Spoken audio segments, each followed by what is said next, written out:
What's up? What's up? What's up? Bliss Talk.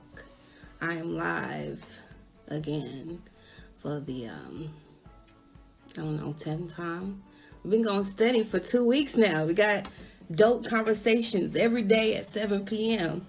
Today I have another poet that's going to join me here in just a moment.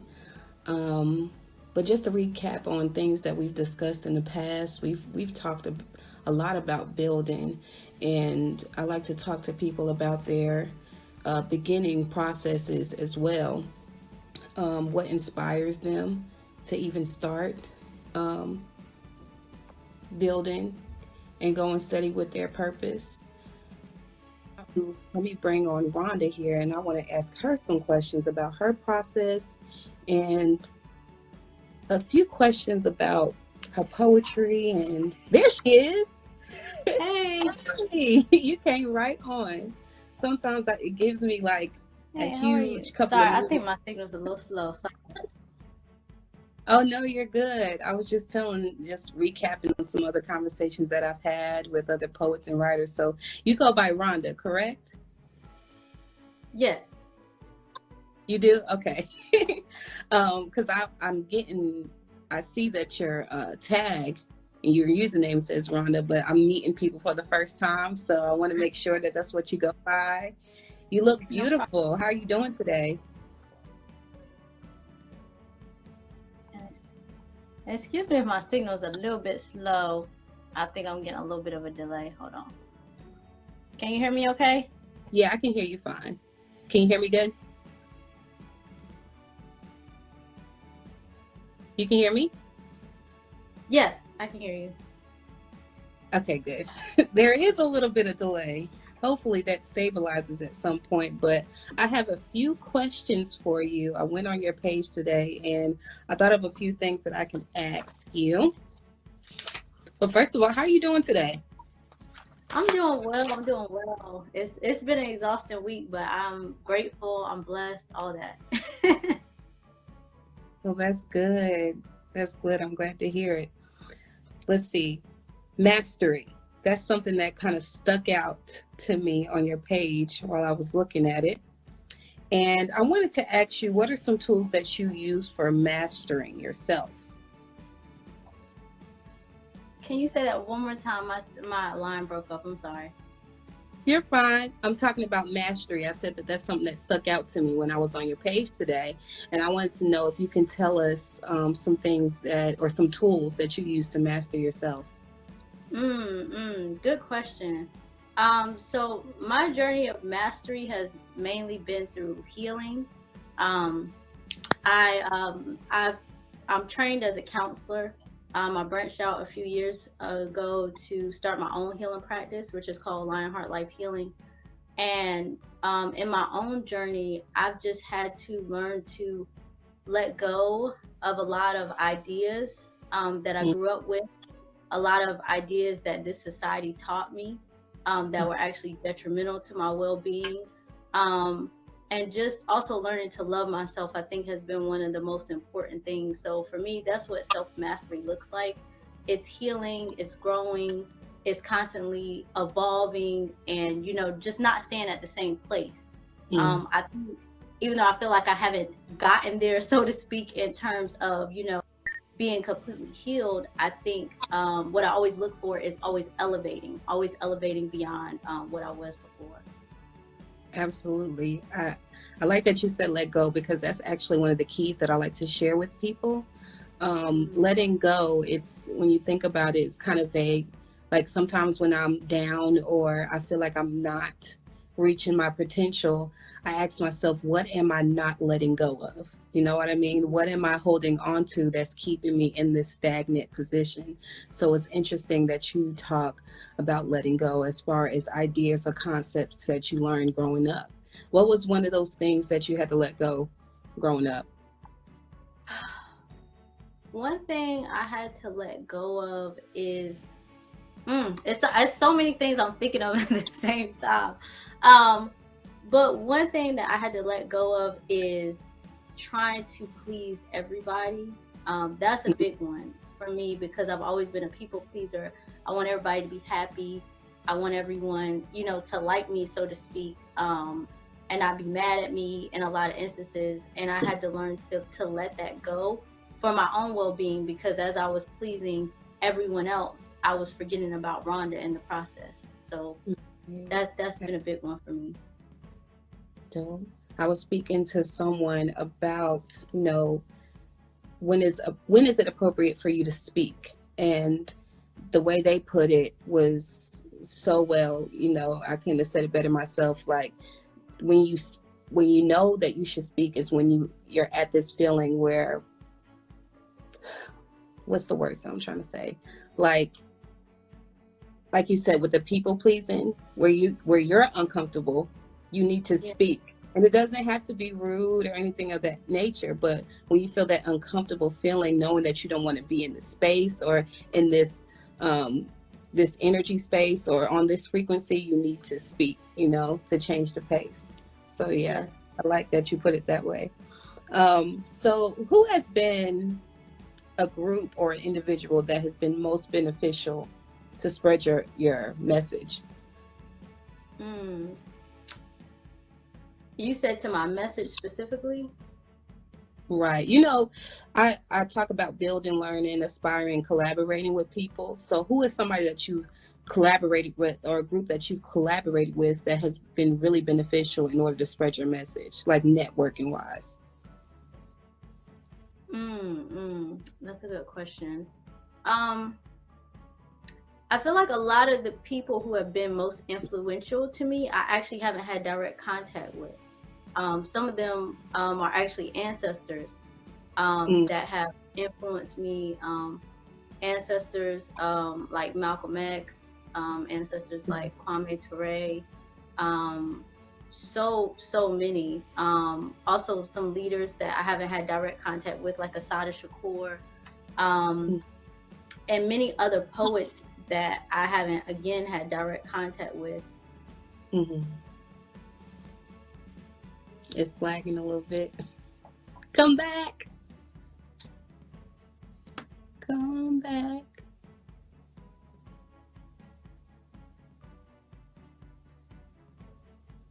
Hopefully she comes back. But the reason why I asked that question was because a network is so important if you're trying to get a message across. I think about cellular devices. If you're trying to connect with someone, then you need to have a good, decent network in order to reach the people that you're trying to reach.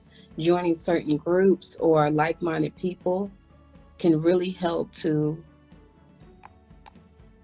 achieve getting your message across. And so many times, like poets, for instance, just like Rhonda, or writers. Hey. Sorry. Okay, so I switched networks, so hopefully this will be better. Yes, I was saying that I feel like it's important to have a good network or a good collaboration in order to get your message across. Because so many people like yourself, like poets and things of that nature, you guys have something to say.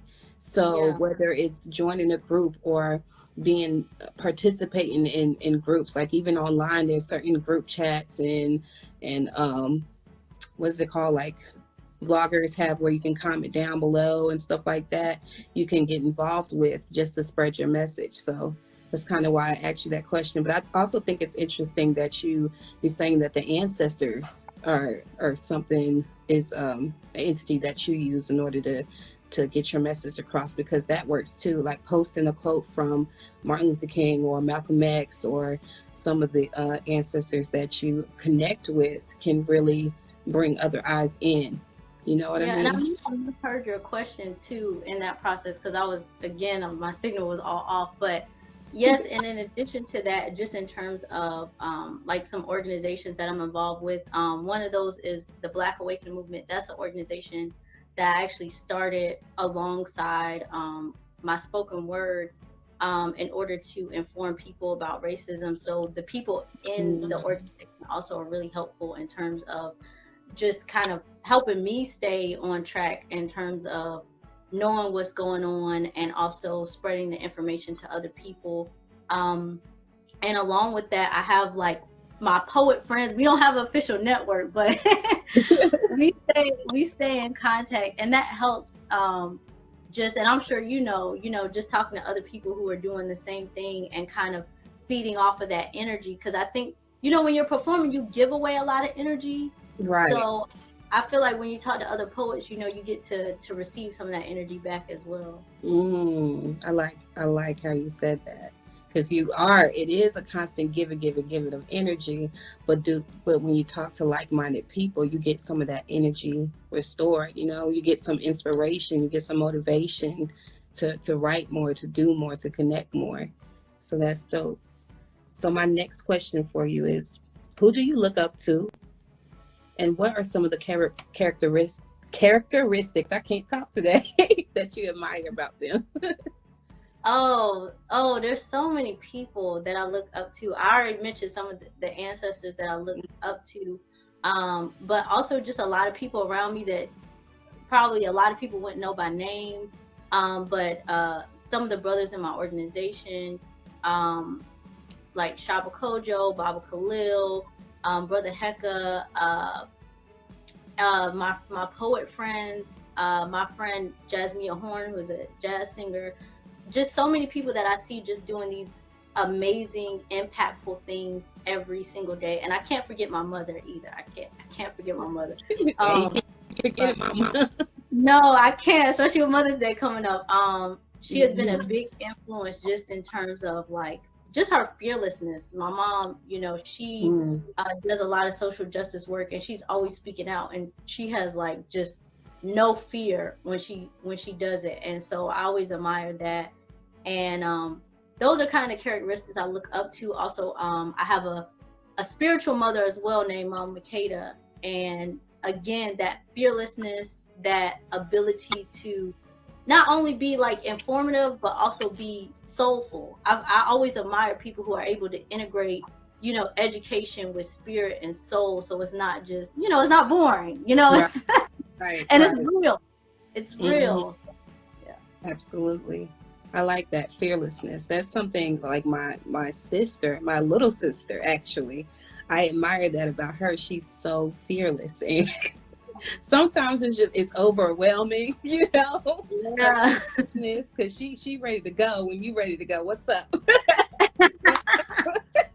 That type of fearlessness. But I feel like us growing up, when we grew up together, I was more of the stable.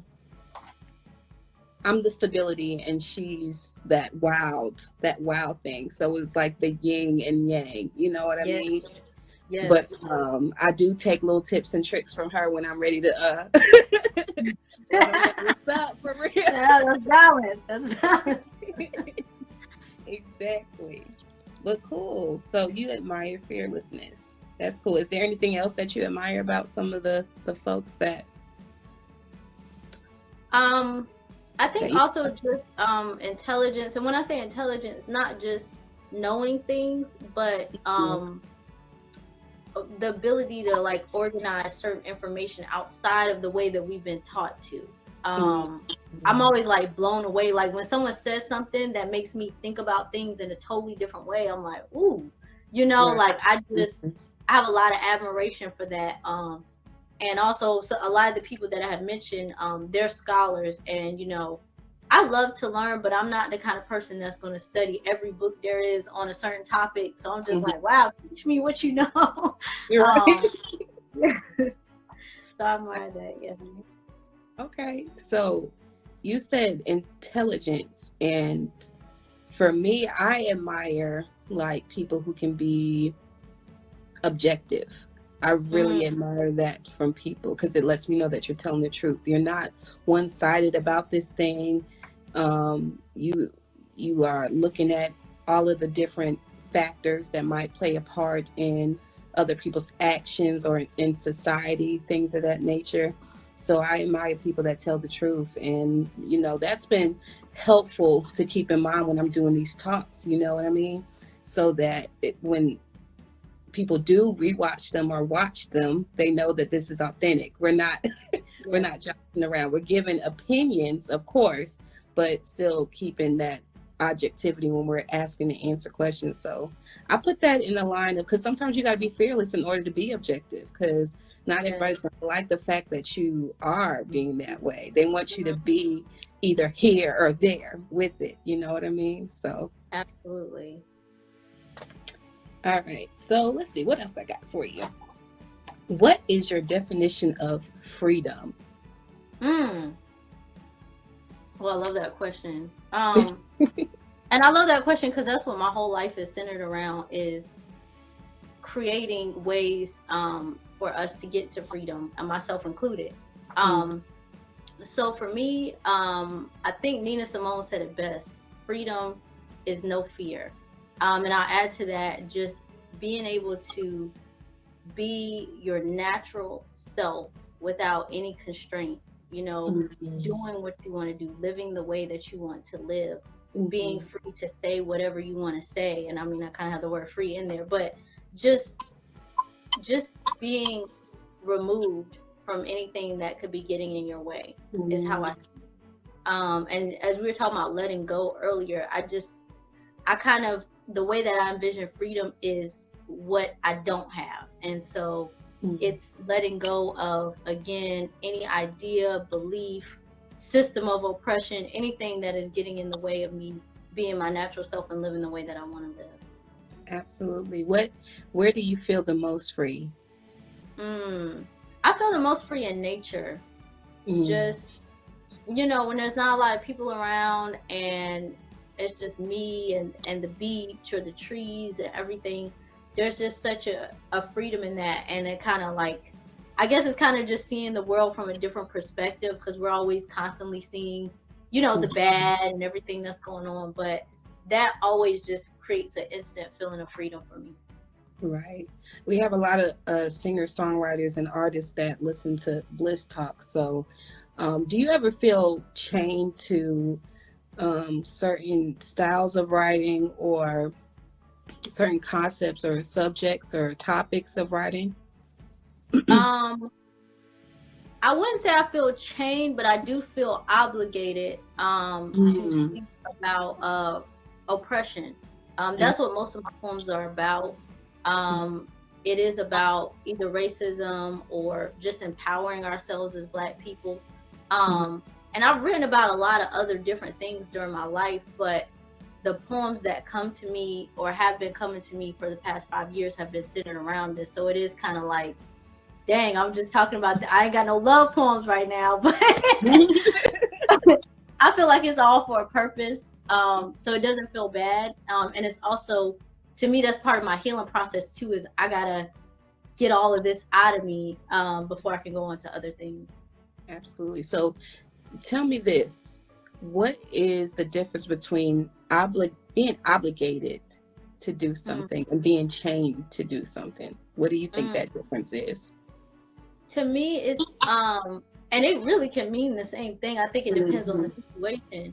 But when I think of obligation, I think of more like just my mission in life, what I'm put here to do.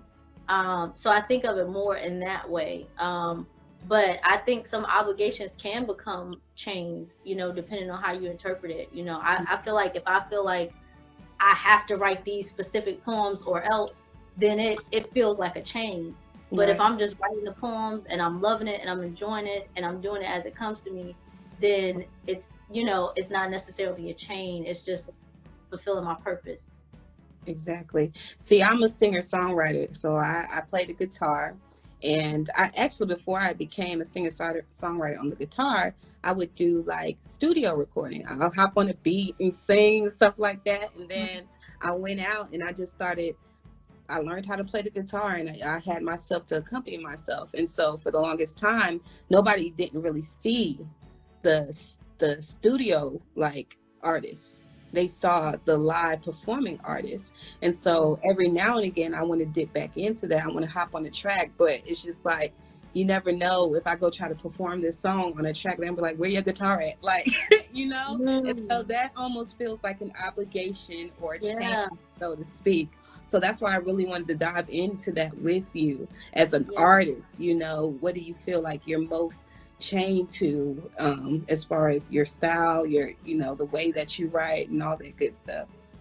I feel like a I lot go through that. Yeah, I do feel like sometimes there are certain poems that are always requested of me, Mhm. and also poems that people haven't heard before. So most of those are the ones that are in my Awakening chapbook. And I've written so much since then, so sometimes I'm like, I want to do something new. But but those are the ones people are familiar with. Those are the most requested Mhm. ones. And there are also ones where I know that part of me feels like I really need to share those with enough people before going on to my other ones. So sometimes I do feel chained in that sense, like these Mhm. poems got to get out. Mhm. And I've been wanting to record them as well, so I haven't recorded them. So it kind of put me in this like, these poems got to get out, or I'm gonna go crazy kind of Mhm. situation. So I feel you on that. Okay. I got one more question for you. Mhm. How do you carry yourself when you are around people who disagree with you as far as your beliefs and your morals? Mm, that is a good question. I think it depends on the situation. If they're not doing anything to hurt me, usually I don't care, or Hmm. I'll distance myself when appropriate.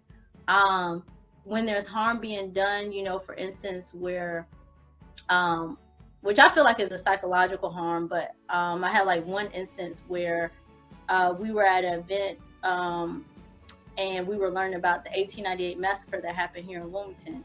Hmm. And so that was, kind of like your Rosewood in Tulsa, where the white supremacists rose up and, massacred a lot of Black people. And there was Mm. a white women's event that said, I don't think this really happened.